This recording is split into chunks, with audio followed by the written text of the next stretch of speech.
సంవత్సరం ఏప్రిల్ నెల నుండి ఆగస్టు నెల మధ్యకాలంలో 4 నెలల కాలంలో గుంటూరు జిల్లా తురకపాలెంలో 40 మంది చనిపోయారు. ఆ వ్యాధి ఏమిటి అనేది ఇప్పటికీ ప్రభుత్వం స్పష్టంగా ప్రకటించలేనటువంటి వింత వ్యాధితో చనిపోయారు. ఈ ఘటన జరిగిన వెంటనే 40 చనిపోయిన తర్వాత 40 మంది చనిపోయిన తర్వాత ప్రభుత్వం మేలుకుని ఆ ప్రాంతంలో హెల్త్ క్యాంపులు పెట్టింది, భోజనాలు పంచింది. ఊరు చుట్టూ రాజకీయ నాయకులు, ఎమ్మెల్యేలు, మంత్రులు అందరూ తిరిగేశారు. కానీ చనిపోయినటువంటి కుటుంబాలని ఆదుకోవాలి అనేటువంటి స్పృహ ప్రభుత్వానికి, ప్రభుత్వ అధికారులకి రాలా. ఈ నేపథ్యంలో విదసం ఐక్యవేదిక విశాఖపట్నం నుండి ప్రతినిధులు గత నెల 14వ తేదీన తురకపాలెం వెళ్ళి వారి ఇళ్ళకు పోయి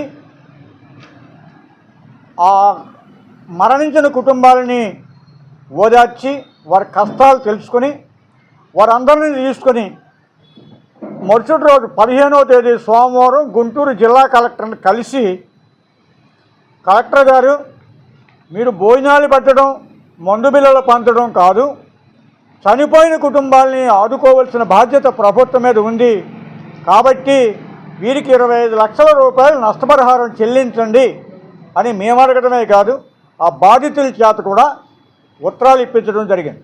విషయాన్ని నేషనల్ ఎస్సీ కమిషన్కి మేము తెలియజేస్తే ఎస్సీ కమిషన్ వారు గుంటూరు కలెక్టర్కి మొన్న 7వ తారీఖున ఉత్తరం పంపించారు. దీని మీద ఏం చర్య తీసుకున్నారో మీరు వితిన్ 30 డేస్లో సమాధానం ఇవ్వండి అని చెప్పి ఈ ఎస్సీ కమిషన్ వారు ఉత్తరం పంపిస్తే అప్పుడు యంత్రాంగం పరుగులు పెట్టి ఒక్కొక్కరి ఖాతాలోనూ మీ ఇంట్లో చనిపోయినందుకు నష్టపరిహారంగా ఇదిగో 5 లక్షలు అని చెప్పి మొక్కుబడిగా ఆ 5 లక్షల రూపాయలు వారికి వేసి మా బాధ్యత తీరిపోయిందని చెప్పి అక్కడ ఎమ్మెల్యే గారు, ఎంపీ గారు పండగ చేసుకున్నారు. అధికారుల నిర్లక్ష్యం, ప్రకృతి వైపరీత్యాలు, ఇలాంటి విపత్కర పరిస్థితుల్లో చనిపోయిన వారిని అందరినీ ఒకే దృష్టితో చూడాల్సినటువంటి ప్రభుత్వం వీరికి నష్టపరిహారం చెల్లించడంలో వివక్ష పాటించింది అని చెప్పి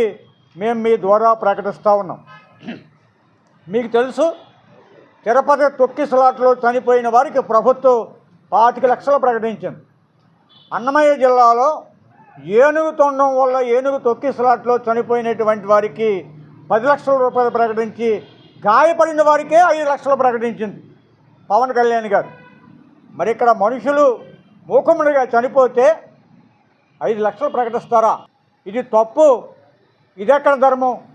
చంద్రబాబు నాయుడు గారు, మీరు వెంటనే తిరుపతిలో ఎలాగైతే ఇచ్చారో ఇక్కడ కూడా 25 లక్షల రూపాయలు, 5 లక్షలని 25 లక్షలకి నష్టపరిహారం పెంచాలని చెప్పి డిమాండ్ చేస్తూ, అసలు ఈ ఘటన 3 చనిపోయిన వెంటనే అధికారులు స్పందించి దాని మీద శోధించి తక్షణ ఉపశమన చర్యలు తీసుకోవాల్సినటువంటి అధికార యంత్రాంగం నిర్లక్ష్యం కారణంగానే 40 మంది చనిపోయారు.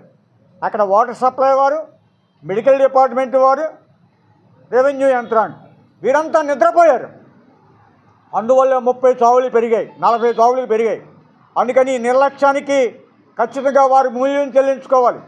ఈ నిర్లక్ష్యం మీద సిట్టింగ్ హైకోర్టు న్యాయమూర్తిచే విచారణ జరిపించి ఎవరైతే నిర్లక్ష్యం వహించారో వారికి చట్టపరమైనటువంటి చర్యలు తీసుకోవాలని మీ ద్వారా డిమాండ్ చేస్తూ ఉన్నాం.